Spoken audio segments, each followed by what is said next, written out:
Aku bersedia. Kata-kata sanggahan Chow Seng bahkan belum selesai diucapkan ketika sebuah suara memotongnya. Dari atas es, seorang manusia binatang yang sangat tampan dan dingin melompat turun.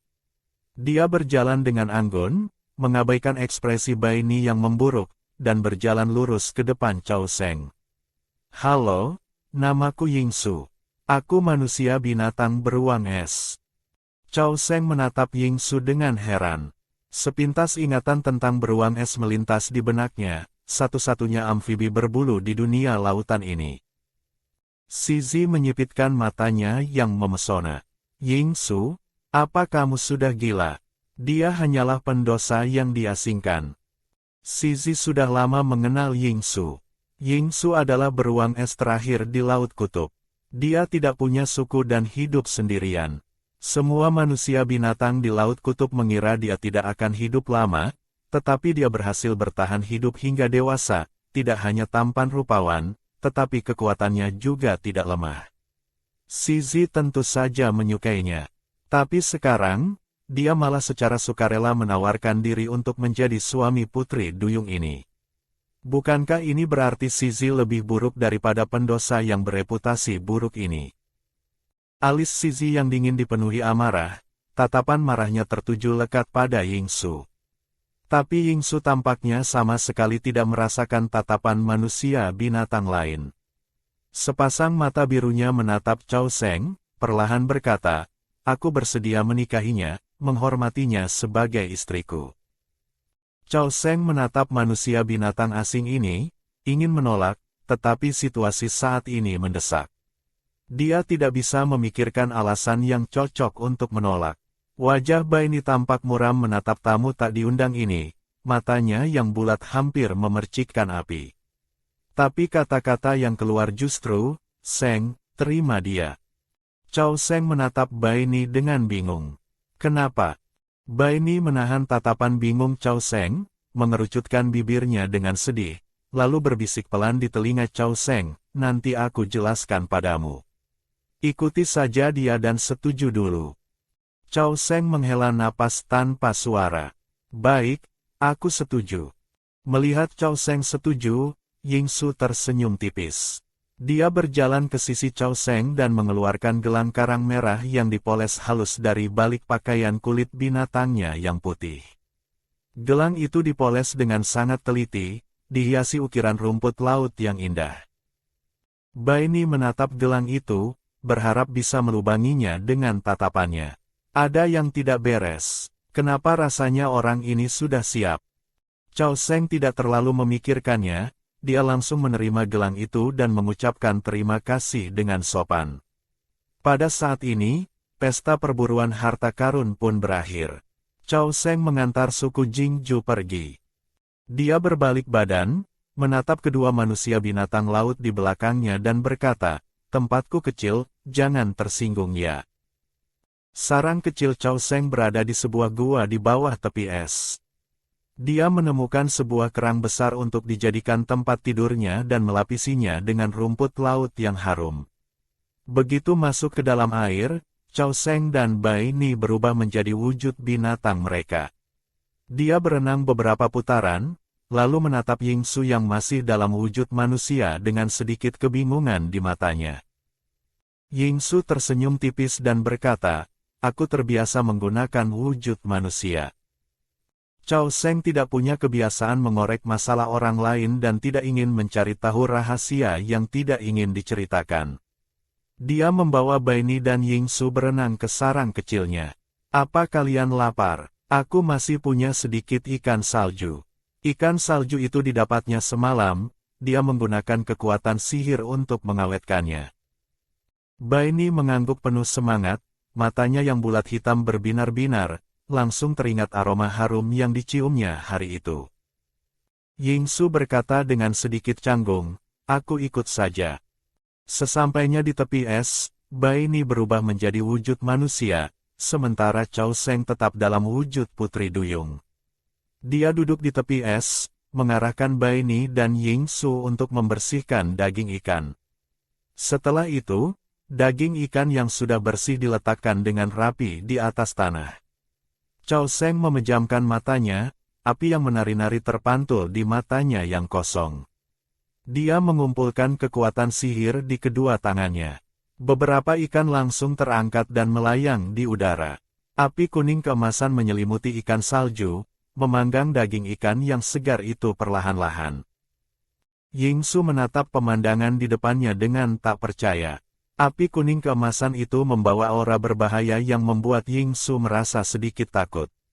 Betina ini, dia punya kemampuan khusus. Berbagai pertanyaan tersembunyi di hati Yingsu, tetapi dia tahu sekarang bukan waktu yang tepat untuk bertanya.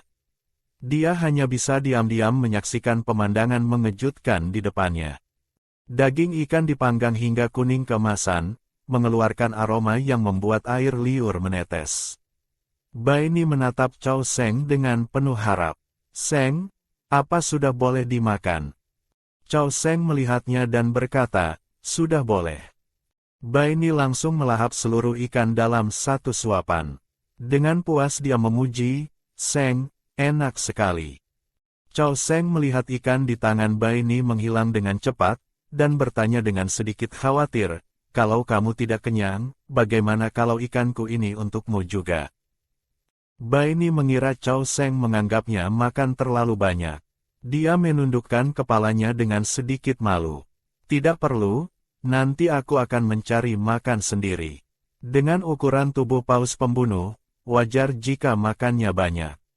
Yingsu mencicipi daging ikan yang berbeda dari biasanya. Daging ikan itu begitu harum hingga dia tidak bisa berbicara. Setelah menghabiskan satu ikan dengan cepat, dia melihat Chow Seng makan dengan menyobek daging ikan sedikit demi sedikit. Hatinya merasa cemas. Jangan-jangan putri duyung kecil ini juga menganggapku makan terlalu banyak. Dia diam-diam meniru cara Chow Seng makan ikan, menyobek daging ikan dengan sopan dan memasukkannya ke mulut.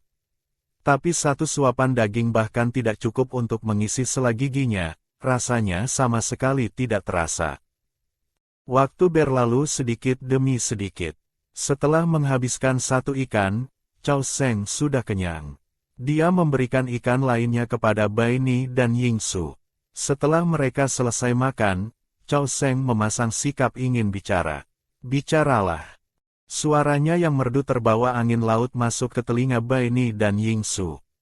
Bai Ni dan Yingsu menatapnya dengan bingung, sepertinya tidak mengerti apa yang dia maksud. Chow Seng sedikit memiringkan tubuhnya, matanya menatap Bai Ni dengan senyum penuh arti. "Bukankah kamu bilang ada yang ingin kamu jelaskan padaku? Sedangkan kamu..." Chow Seng menoleh ke arah Yingsu yang diam membisu, nadanya berubah. "Jujurlah, apa tujuanmu?" Sebagai penyihir yang mengerti hati manusia, dia tidak percaya pada cinta pada pandangan pertama. Meskipun dia bisa merasakan Yingsu tidak punya niat jahat, dia tidak ingin lagi merasakan dibohongi dan ditipu. Bai Ni mengedipkan matanya dengan gugup, pandangannya tidak fokus. Bibirnya yang tipis terbuka tanpa suara, ingin menjelaskan tetapi sepertinya ada yang ditakutkan. Yingsu menundukkan kepalanya, tidak berkata apa-apa. "Siapa yang mau bicara dulu?" Chow Seng memasang wajah serius, pura-pura marah. Sepasang mata ungunya menatap mereka dengan dingin. Bai Ni mengintip sekilas, mengira Chow Seng benar-benar marah, dan buru-buru angkat bicara. Aku bicara. Seng Seng, tadi siang aku menyuruhmu setuju itu karena memang begitu peraturan di Laut Kutub. Aku takut jika kamu menolak, manusia-manusia binatang itu akan menyakitimu. Meskipun suku Jingju kuat, tapi tidak bisa melawan begitu banyak manusia binatang. Lagi pula, dia..." Bai Ni melirik Yingsu. Suaranya terdengar sedikit cemburu dan tidak terima. "Dia memiliki kemampuan tingkat 6, kekuatannya lumayan pantas untukmu. Nanti setelah kamu dan kami berdua menikah, kamu akan memiliki kemampuan kami berdua. Saat itu, tidak akan ada seorang pun di Laut Kutub yang berani mengganggumu." Selesai berbicara, Bai Ni menunduk menatap Chow Seng dengan hati-hati. Suaranya yang tajam kini penuh permohonan. "Seng, jangan marah ya. Paus pembunuh yang polos itu benar-benar mengira dia telah membuat Putri Duyung kecil marah. Di satu sisi, dia senang karena Putri Duyung kecil tidak ingin menikahi manusia binatang lain. Di sisi lain, dia takut Putri Duyung kecil akan marah dan mengabaikannya karenanya. Chow Seng mengangkat tangannya dan meletakkannya di atas kepala Bai Ni yang menunduk, mengacak-acak rambutnya dengan lembut. Lalu dia menoleh ke arah Yingsu. Sekarang giliranmu. Yingsu ragu-ragu, bibir tipisnya terbuka lalu tertutup lagi tanpa daya. Dari sudut matanya, dia melihat Putri Duyung kecil itu menunggunya melanjutkan dengan patuh. Pikirannya kembali teringat pada sosok Putri Duyung betina cantik luar biasa yang dengan lembut menghentikan binatang laut dalam yang mengamuk, menenangkan bencana yang mengerikan itu. Aku ingin memintamu menyelamatkanku. Lautan spiritualku semakin tercemar. Beberapa hari ini aku sering sakit kepala. Mungkin, sebentar lagi aku akan mati di atas pecahan es karena lautan spiritualku meledak. Chow Seng tidak berkata apa-apa, hanya menatapnya dalam diam. Yingsu tidak yakin apa yang dipikirkannya, jadi dia melanjutkan, malam itu, saat lautan spiritualnya meledak, aku sedang mencari makan di dekat situ. Dia melirik ke arah Bai Ni, menunjukkan siapa yang dia maksud. Kamu menggunakan kekuatan ajaib untuk menyembuhkan ledakan lautan spiritualnya. Chow Seng tertawa kecil, matanya memancarkan senyum tipis. Jadi, kamu mencariku. Tapi, itu bukan berarti kamu harus menjadi suamiku, kan? Yingsu tampak malu. Dia benar-benar tidak tahu bagaimana mengungkapkan pikiran di hatinya. Kalau kamu tidak mau bilang, lupakan saja. Besok aku akan membantumu memurnikan lautan spiritual. Sudah malam, aku harus istirahat. Keesokan paginya, Chow Seng baru saja berenang keluar dari gua ketika Bai Ni berlari menghampirinya dengan gembira. Seng, ibuku dan yang lainnya datang. Chow Seng menatap Bai Pei di depannya, merasa sedikit canggung. Apa aku harus memanggilnya, ibu, seperti Bai Ni? Bukankah itu terlalu cepat? Bai Pei berkata, kami berencana menetapkan hari pernikahan kalian 3 hari lagi. Aku datang hari ini untuk mengantarkan mahar. Chow Seng melihat ke depan, kepala dan tubuh para paus pembunuh dipenuhi barang-barang dengan berbagai ukuran. Bai Pei menyuruh mereka meletakkan barang-barang itu, lalu memperkenalkan mereka satu persatu kepada Chow Seng. Mereka semua adalah putra Bai Pei, saudara-saudara Bai Ni. Kesempatan ini juga digunakan agar Chow Seng mengenali mereka. Chow Seng mengangguk canggung pada mereka, tidak yakin apakah dia bisa melihat respon di wajah-wajah paus pembunuh yang identik itu. Bai Ni juga ikut membantu, menyisakan Chow Seng berdua dengan Bai Pei. Chow Seng bertanya dengan santai, di mana Kak Bai Qi? Mendengar nama Bai Qi, mata Bai Pei menunjukkan sedikit ketidaksenangan. Dia berkata dengan nada dingin, dia pergi menemani suaminya lagi. Chow Seng merasakan ada sesuatu yang aneh, tapi dia tetap bertanya dengan prihatin, apa terjadi sesuatu?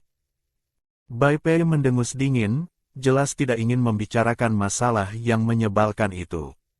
Melihat Chow Seng yang patuh dan cantik di depannya, ketidaksenangan di mata Bai Pei memudar. Dia memegang tangan Chow Seng dengan ramah dan berpesan, sebaiknya kamu tidak bergaul dengannya di masa depan. Sesekali, bawa Bai Ni kembali ke suku untuk mengunjungiku, aku sudah akan sangat puas. Baik, tenang saja. Chow Seng mengangguk dengan sungguh-sungguh. Baru pada saat itulah dia benar-benar merasa bahwa dia akan menikah. Kemudian, seolah teringat sesuatu, Bai Pei melanjutkan dengan nada serius, anak itu. Aku juga tahu sedikit tentangnya. Dia tidak punya suku, ibunya meninggal lebih awal. Bisa tumbuh sebesar ini sudah merupakan keajaiban. Begini saja, sekalian saja pernikahan kalian diadakan bersama-sama. Aku sudah menyiapkan semuanya. Nanti, kamu tinggal datang bersama Bai Ni dan Yingsu. Chow Seng menatapnya dengan kaget. Secepat itu. Bai Pei mengira keterkejutan dan keraguan Chow Seng adalah bentuk ketidakpuasan. Dia menebak, apa kamu tidak puas dengan anak itu, Yingsu? Meskipun dia tidak punya dukungan suku, penampilannya bagus, dan kekuatannya bisa dibilang yang terbaik di Laut Kutub. Kamu sendirian dan lemah, menikahi dua suami yang cakap juga hal yang baik. Chow Seng mendengarkannya dengan bingung, benar-benar tidak bisa membantah, dan hanya bisa mengangguk linglung. Chow Seng terus ditarik oleh Bai Pei, diajari pengalaman dan pelajaran tentang bagaimana menjadi istri yang baik. Dia merasa mendapat banyak manfaat. Setelah setengah hari, akhirnya dia berhasil mengantar Bai Pei dan saudara-saudara Bai Ni pergi. Chow Seng mengibaskan ekornya, merasa sedikit lelah. Dia menunduk menatap tumpukan mahar yang berkilauan di atas batu. Kenapa dulu aku tidak belajar sihir ruang dari guru? Kalau saja aku bisa membuat ruang kecil, aku bisa memasukkan semua harta karun cantik ini ke dalamnya. Bai Ni berenang menghampiri. Melihat ekspresi Chow Seng yang tidak biasa, dia bertanya dengan panik, ada apa? Ada apa? Apa kamu tidak suka? Bukan, Chow Seng buru-buru menyela. Aku sangat suka, hanya saja guanya terlalu kecil, tidak muat semuanya. Oh, tidak apa-apa, kalau tidak muat, taruh saja di sini. Bai Ni memandang Chow Seng yang tampak sangat bersemangat, hatinya dipenuhi kegembiraan. Tidak akan dicuri. Chow Seng masih sedikit khawatir, tangannya memegang mutiara merah muda seukuran bola mata. Kalau semua ini dicuri, sayang sekali. Bai Ni tertawa tertahan. Melihat putri duyung kecil yang jarang sekali terlihat polos ini, dia menjelaskan dengan sabar, tenang saja. Belum ada yang berani mencuri barang-barang paus pembunuh kami. Melihat Chow Seng masih cemberut, Bai Ni berhenti tertawa. Matanya yang bulat hitam memancarkan sedikit niat membunuh yang nyaris tak terlihat. Kalau memang ada yang tidak tahu diri berani mencuri, aku akan merebutnya kembali. Sekalian dapat sedikit makanan. Chow Seng menghela napas dalam hati, berusaha menenangkan dirinya. Atas desakan Bai Ni, Chow Seng memilih beberapa mutiara dan permata yang disukainya untuk menghias tempat tidur kecilnya. Tempat tidur kerang itu langsung menjadi mewah dan indah. Lingkaran terluarnya dihiasi permata berwarna-warni, dipadukan dengan rumput laut yang lembut dan harum, seperti sarang eksklusif seorang putri. Bai Ni juga berubah menjadi wujud manusia dan masuk ke dalam gua. Suaranya yang tajam terdengar sedikit melembut dengan sengaja. Seng. Tatapan Chow Seng sedikit teralih, merasa agak tidak nyaman dengan panggilan itu. Bai Ni tidak berbicara, tetapi telinga di bawah rambut hitamnya memerah karena malu. Dia berkata dengan gugup, aku sudah merangkai mutiara hitamnya. Aku ingin memberikannya padamu. Mata Chow Seng berbinar penuh harap. Di tangan Bai Ni yang kokoh, tergenggam seuntai kalung mutiara hitam yang panjang. Chow Seng berseru, panjang sekali. Aku bantu pakaikan. Bai Ni menawarkan diri. Matanya yang bulat hitam bersinar kemasan. Dia buru-buru berjalan ke belakang Chow Seng. Jarak mereka berdua sangat dekat. Wajah Bai Ni langsung merah padam. Dia menelan ludah tanpa suara. Tangannya yang memegang mutiara tanpa sengaja menyentuh telinga Chow Seng. Aku tidak sengaja. Tidak apa-apa. Suara lembut sang betina menenangkan paus pembunuh yang jantungnya berdebar kencang itu. Setelah berhasil memasangkan kalung itu dengan susah payah, Bai Ni menghela napas panjang. Kenapa putri duyung kecil ini harum sekali? Tadi benar-benar di luar kendali. Begitu Yingsu kembali, dia melihat pemandangan intim itu. Kegelapan melintas di matanya yang dalam. Cahaya dari pintu gua menyinarinya. Chow Seng mengangkat kepalanya dan melihat Yingsu berdiri di pintu gua. Senyum merekah di matanya yang seperti kristal. Kamu pergi kemana hari ini? Aku tidak melihatmu. Tertular oleh senyum cerah itu, Yingsu tersenyum tipis.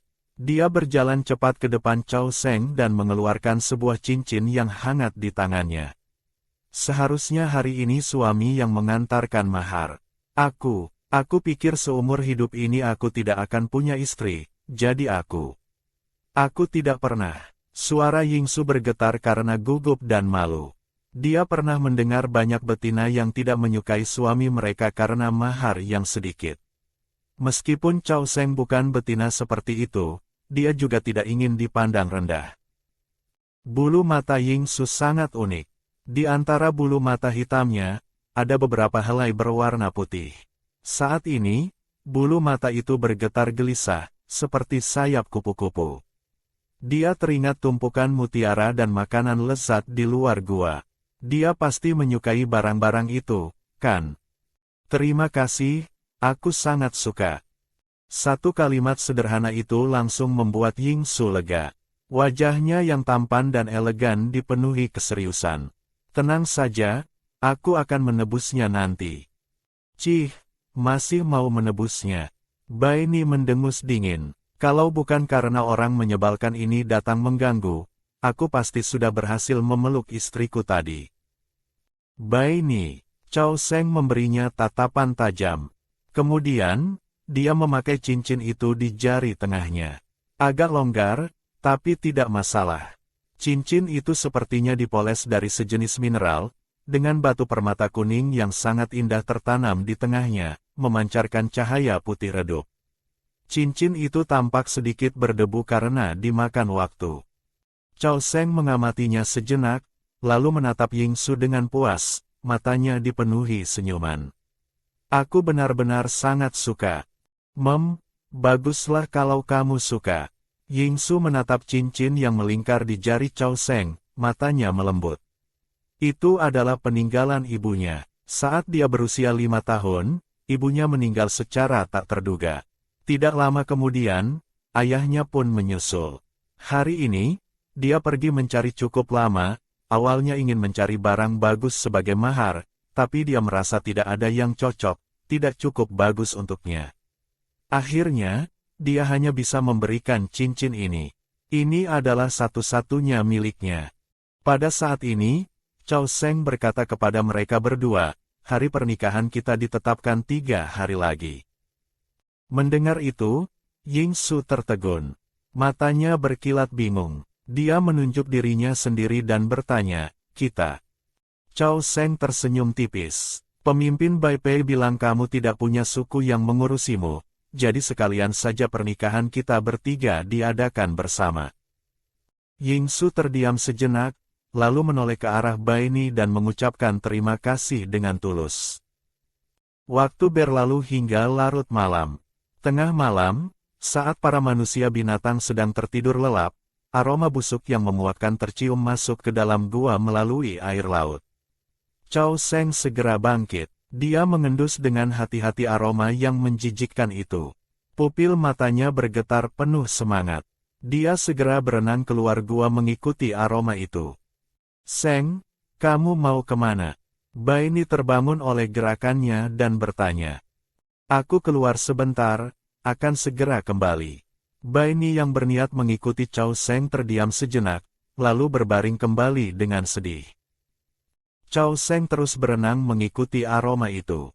Awalnya dia hanya berencana mencari rumput air murni untuk membantu memurnikan lautan spiritual, tapi dia tidak menyangka akan menemukan bunga Yuseng.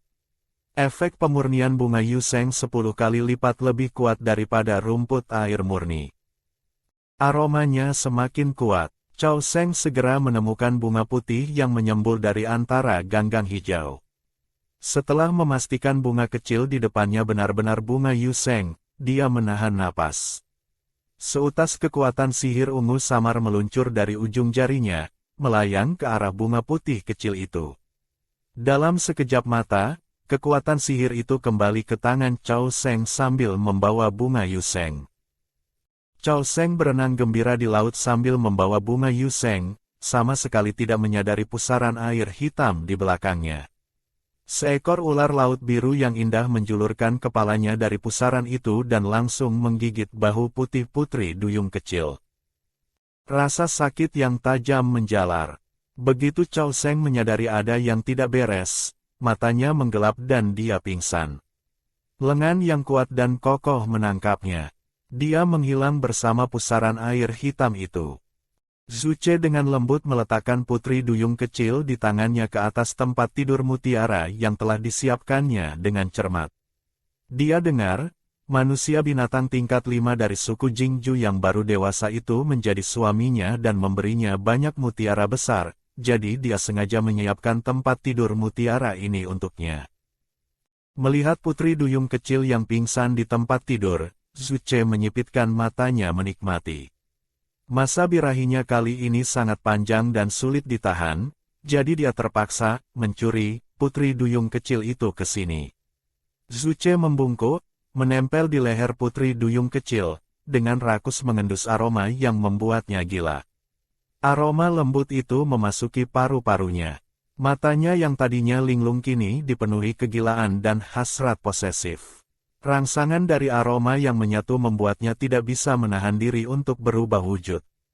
Ekor ularnya yang biru indah segera melilit ekor cantik putri duyung kecil. Zuche menjilat bibirnya tidak puas. Sayang sekali, sekarang belum bisa kawin. Entah berapa lama waktu berlalu. Zuche akhirnya menjilat bibirnya dengan sedikit puas. Dia mengambil bunga kecil yang jatuh ke tanah dan meletakkannya kembali di tangan putri duyung kecil. Kemudian, dia menggendong putri duyung kecil dan mengembalikannya ke tempat semula. Tidak lama kemudian, Baini datang. Putri duyung kecil itu masih pingsan. Baini mencium aroma yang menjijikkan itu. Sial, ular laut sialan itu lagi. Baini menggendong Chao Sheng kembali ke gua. Suara itu membangunkan Yingsu yang berada di dekat pintu gua. Apa yang terjadi? Yingsu menatap tegang ke arah tempat tidur kerang. Wajah Baini di sebelahnya sangat muram. Dia menatap Yingsu dengan wajah serius dan berkata, Sheng bilang dia mau keluar sebentar. Waktu kembali, dia tiba-tiba pingsan. Yingsu menatap ekor putri duyung kecil yang terkulai lemas dengan cemas. Apa dia akan baik-baik saja?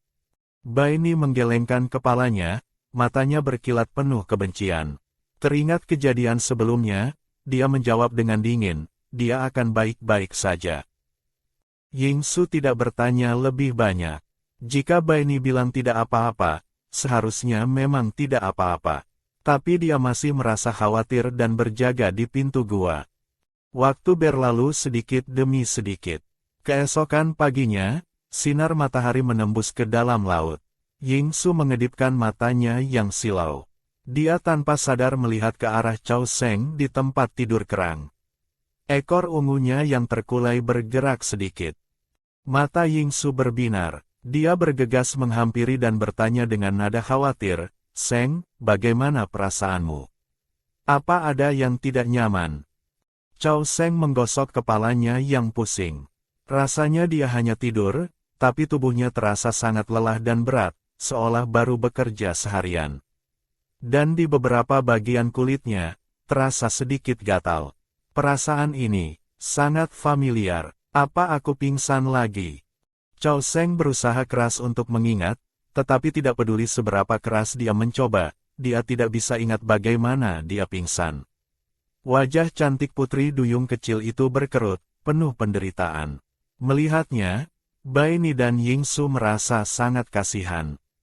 Kamu, Baini awalnya ingin memberitahu yang sebenarnya, tapi dia terdiam. Dia tidak ingin memberi ular itu panggung.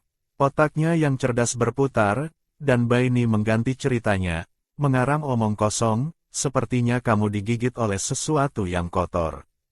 Aku menunggumu tidak kembali, jadi aku keluar mencarimu. Lalu aku melihatmu pingsan di sana, jadi aku membawamu kembali. Selesai berbicara, Baini memegang tangan kecil Chao Sheng, menatap mata Chao Sheng yang basah, dan berpesan dengan sungguh-sungguh, Sheng, lain kali jangan keluar sendirian. Kami semua sangat khawatir. Chao Sheng paling tidak tahan jika Baini berbicara padanya seperti itu. Dia mengangguk kaku. Baik, baik. Tiba-tiba, sebuah ingatan melintas di benaknya. Chao Sheng terkejut. Bungaku. Bunga apa? Baini menatap Chao Sheng dengan bingung. Yingsu menyodorkan bunga putih kecil itu ke depan Chao Sheng.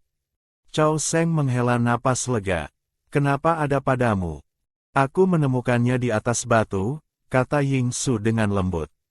Chao Sheng menerima bunga Yu Sheng dengan gembira. Dia menatap Yingsu. Hari ini, aku akan membantumu memurnikan lautan spiritual. Yingsu tentu saja langsung setuju. Keduanya kemudian pergi ke tepi es di luar gua. Bai Ni pergi mencari makanan. Chao Sheng memegang bunga Yu Sheng di satu tangan dan menyalakan api di tangan lainnya. Dia menatap Yingsu yang tinggi. Duduk, kamu terlalu tinggi. Yingsu duduk dengan patuh. Chao Sheng berkonsentrasi pada gerakannya.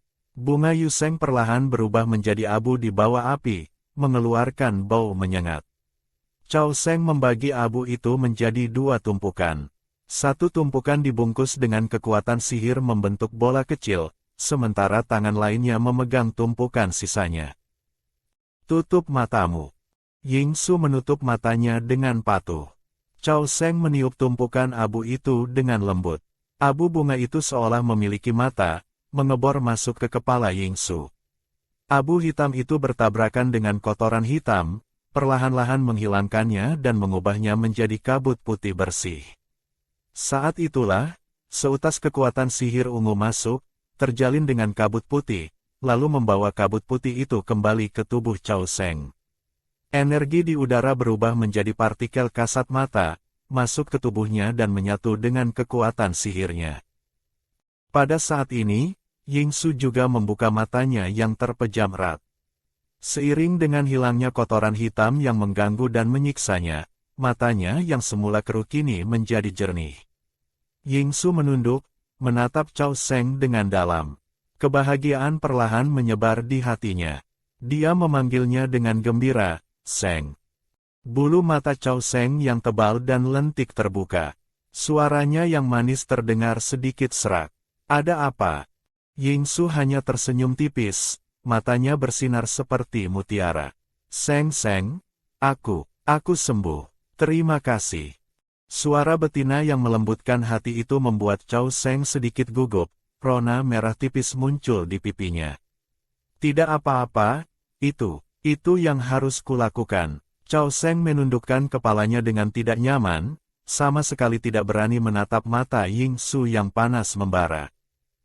Yingsu tersenyum tipis. Tatapannya lembut. Sheng, sepertinya dia malu. Sheng, lihat, aku dapat banyak ikan. Bai Ni berlari menghampiri sambil membawa sekeranjang ikan. Tetapi ketika dia melihat sesuatu di leher Yingsu, dia langsung terdiam. Bibirnya mengerucut tidak senang. Apa itu? Di antara bulu putih di lehernya, tergantung sebuah bola bundar berwarna hitam keabu-abuan, diikat dengan tali rumput. Yingsu tidak pernah memakai benda itu sebelumnya. Mata Chao Sheng berkilat geli. Dia menjelaskan dengan santai, itu abu bunga Yu Sheng. Aku menggunakan bahan yang tersisa untuk membuatkan liontin untuk Yingsu. Menggantungnya di leher bisa mencegah kotoran hitam masuk kembali ke lautan spiritual. Mendengar itu, mata indah Bai Ni yang terangkat langsung terkulai. Wajahnya penuh kesedihan. Sheng, kamu bahkan belum pernah membuatkanku apa-apa. Padahal aku sudah lebih lama kenal dan lebih dekat denganmu. Sheng malah tidak memikirkanku lebih dulu. Semakin Bai Ni memikirkannya, dia semakin kesal. Wajahnya yang tampan dipenuhi kesedihan dan kekecewaan. Matanya yang penuh duka menatap lurus ke arah betina yang tidak berperasaan itu. Bukan begitu. Kalau bukan begitu, lalu bagaimana? Yingsu melihat Bai Ni salah paham. Dia baru saja akan menjelaskan ketika dipotong oleh Bai Ni. Bai Ni menatap biang keladi ini dengan marah, bibirnya terkatup rapat.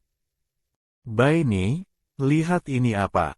Chao Sheng tiba-tiba sudah berada di depan Bai Ni.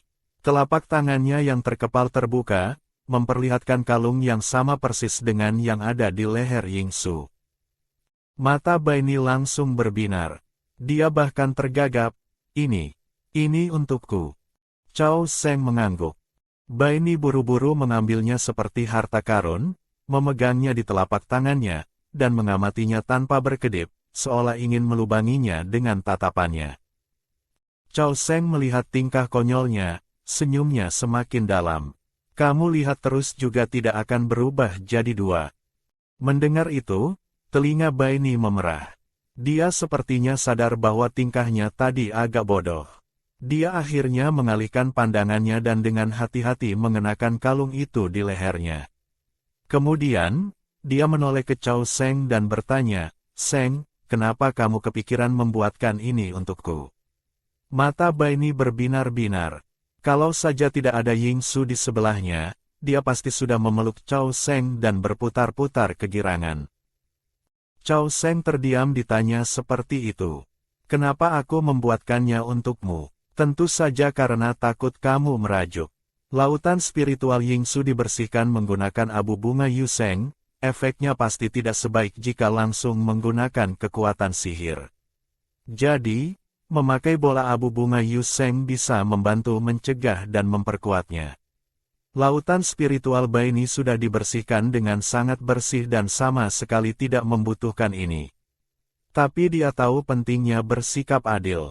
Karena mereka akan hidup bersama, tentu saja lebih baik jika diperlakukan setara.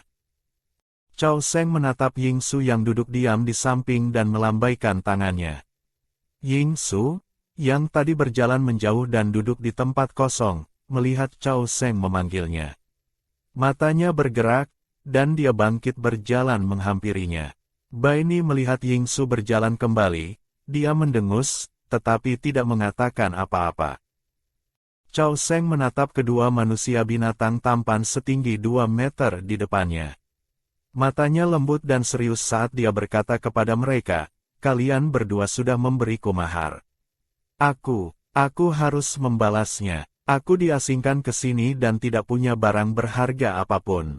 Bola herbal yang terbuat dari bunga Yuseng ini bisa membantu memurnikan lautan spiritual dan menahan invasi kotoran. Anggap saja ini sebagai mahar dariku untuk kalian."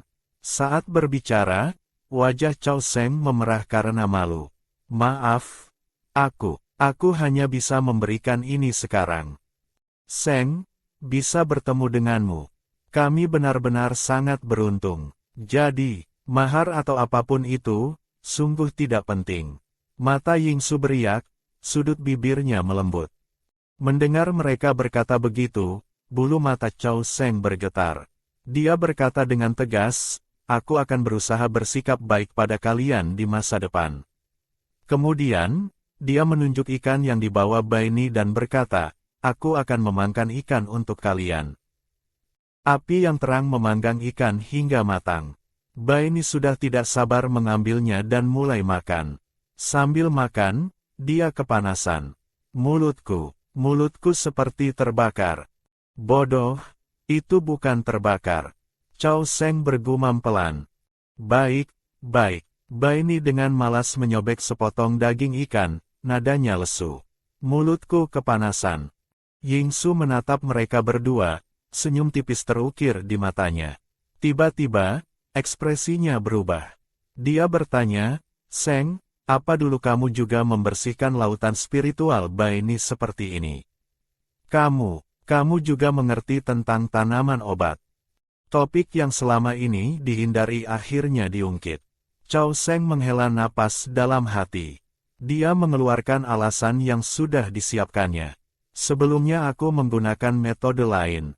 Kali ini aku menggunakan bunga Yuseng untuk membersihkan lautan spiritualmu karena kebetulan bunga Yuseng sedang mekar, dan aku ingin mencoba khasiatnya." Chow Seng berhenti sejenak, lalu buru-buru menjelaskan, Aku bukan menjadikanmu kelinci percobaan. Khasiat bunga Yuseng juga sangat kuat, cukup untuk membersihkan lautan spiritualmu."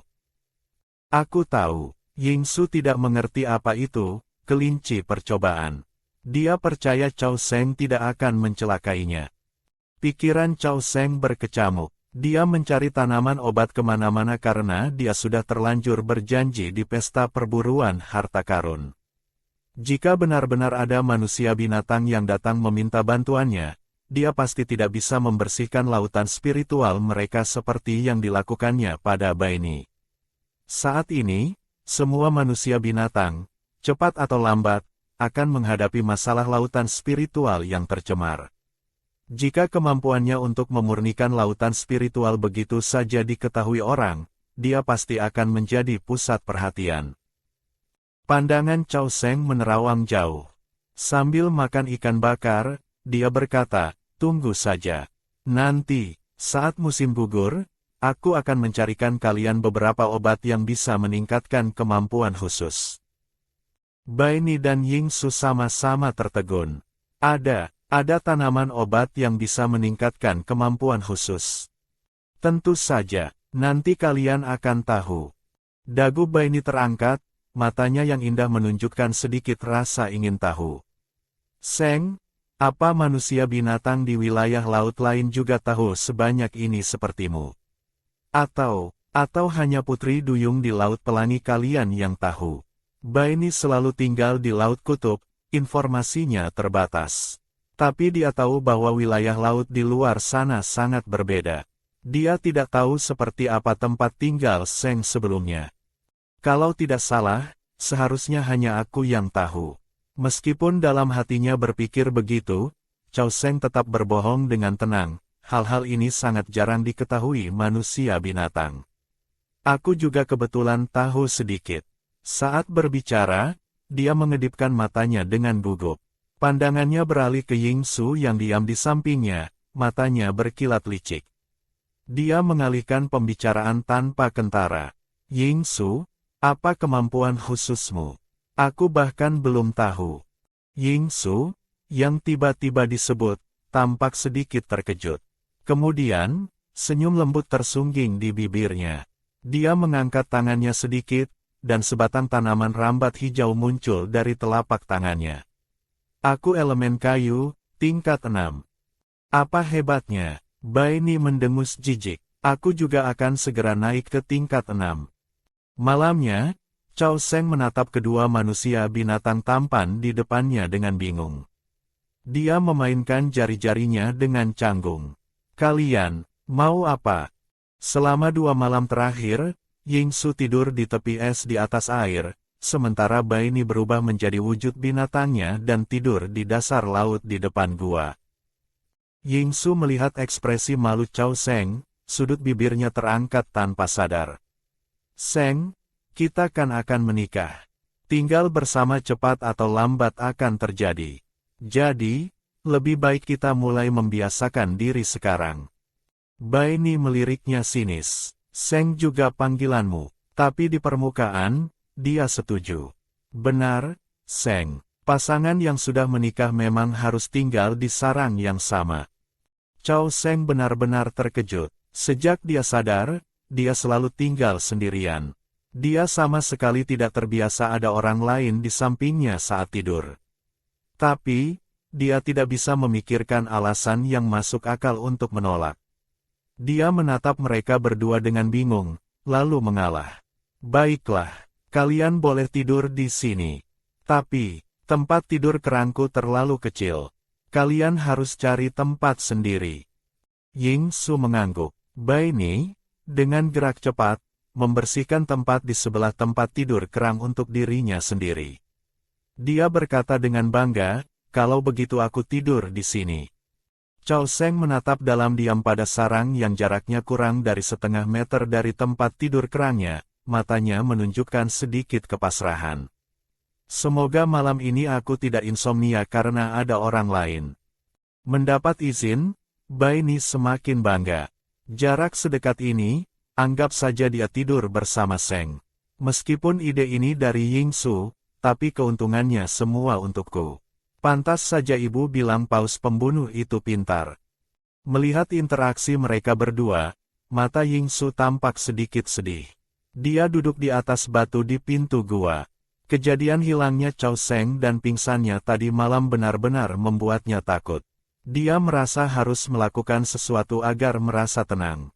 Jarak antara tepi es dan bawah air terlalu jauh. Jika terjadi sesuatu pada Chow Seng, dia tidak akan mendengarnya. Karena itulah, ide ini muncul. Dia menatap Chow Seng yang sudah duduk di tempat tidur kerangnya, matanya penuh Keesokan harinya, di lautan yang luas, puluhan paus pembunuh besar tiba-tiba muncul. Di antara mereka, ada beberapa manusia binatang yang sudah berubah wujud menjadi manusia. Mereka berdiri di tengah, membentuk lingkaran, wajah mereka dipenuhi senyuman. Di tengah kerumunan manusia binatang itu, tentu saja ada Chao Sheng, Bai Ni, dan Ying Su dalam wujud manusia mereka. Bai Ni menggosok-gosok tangannya dengan gugup. Matanya yang bulat hitam menatap lekat pada betina cantik di sampingnya. Chao Sheng, seolah merasakannya, menoleh sedikit dan memberinya senyum menenangkan. Bai Ni diam-diam mengambil napas dalam-dalam, lalu mengucapkan sumpahnya dengan tenang dan tegas, "Aku bersedia menghormati Chao Sheng sebagai istriku. Seumur hidupku, aku akan mencintainya, melindunginya, berbagi kemampuan dengannya, dan berbagi hidup dengannya." Langit sedikit berubah. Tubuh Chao Sheng bergetar. Energi aneh mengalir ke dalam tubuhnya, terjalin dengan kekuatan sihir di dalamnya. Dia sedikit mengerutkan kening. Saat dia mencoba menyentuh energi itu, tiba-tiba muncul bila angin yang menghantam air laut, menciptakan lubang besar. "Ini?" tanya Chao Sheng ragu. Wajah Bai Ni sedikit berubah. Dia menatap Chao Sheng dalam-dalam, tangannya tanpa sadar menyentuh dadanya. "Itu, kemampuanku." Chao Sheng melihat ekspresi Bai Ni yang aneh, hatinya yang tadinya gembira langsung mencelos. Dia ingin bertanya, tetapi situasi saat ini benar-benar tidak tepat. Dia hanya bisa menatapnya dengan bingung, menebak-nebak dalam hati. Apa ada masalah dengan pernikahannya? "Bai Ni," Chao Sheng memanggil pelan. Kenapa bisa begini?" Bai Ni menatap putri duyung kecil itu dengan bingung, sama sekali tidak tahu harus berbuat apa. Ada begitu banyak pertanyaan di benaknya, tetapi sekarang bukan waktu yang tepat untuk bertanya. Ying Su dengan tajam merasakan ada sesuatu yang salah, tetapi dia tidak tahu penyebabnya dan tidak berani bertanya gegabah. Ketika manusia binatang lain tidak memperhatikan, dia menarik tangan kecil Chao Sheng dengan lembut. "Sheng, jangan takut." Chao Sheng masih tampak kecewa.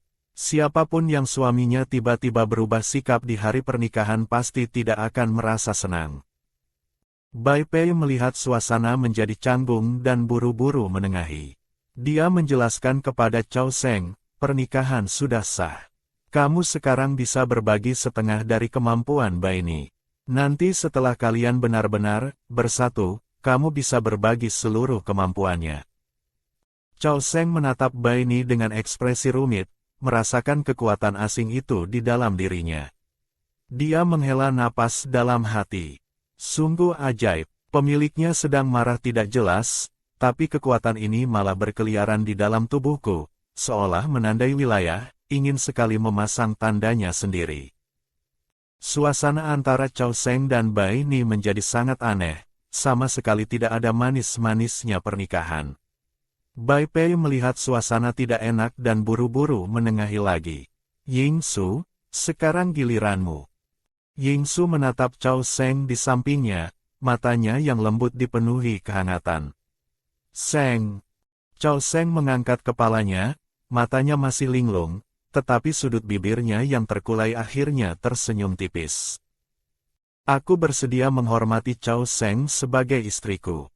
Seumur hidupku, aku akan melindunginya, mencintainya, berbagi kemampuan dengannya, dan berbagi hidup dengannya."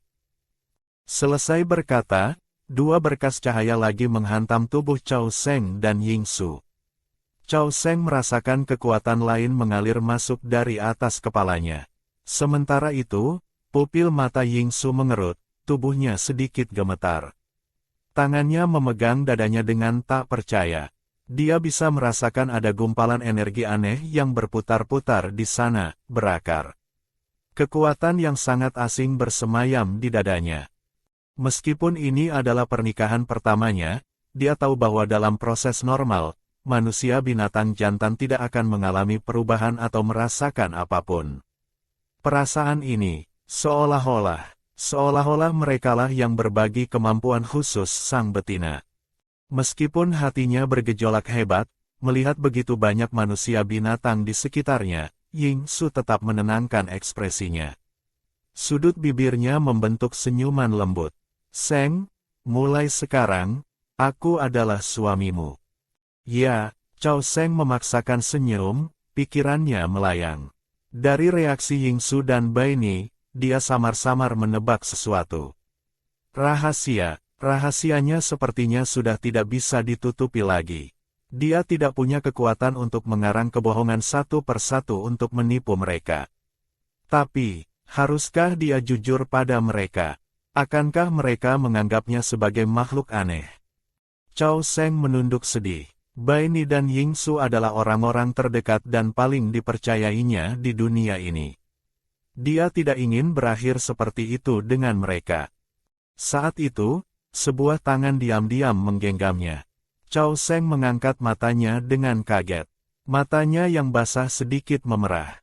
Baini mengerucutkan bibirnya. Meskipun matanya yang bulat hitam dipenuhi banyak pertanyaan, tetap saja terpancar kekhawatiran dan rasa kasihan yang tidak bisa ditutupi.